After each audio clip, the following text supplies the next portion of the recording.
Alrighty, we've got some ground beef with garlic powder, onion powder, soy sauce, mirin, black pepper, sesame oil, and some light soy sauce. We also got some straight to wok rice noodles and the remainder of the peppercorn chili oil. We're going to cook this in a little bit of butter and let this cook most of the way through and chop up some green onions. Now add the green onion and mix that well. I'm going to add the noodles and then I'm going to mix these in with the beef and let this really cover and cook for the next minute or two. Now let these cook for a few minutes. It shouldn't take too long. I think it's around about 5 minutes or so.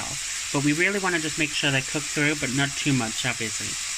And then we're going to remove them, put them in the bowl, and then we're going to add the little chili oil and the sesame seeds. And here it is, guys. A bowl of beef noodles with sesame and chili oil on top. Delicious. Have a wonderful day. Bye, everybody.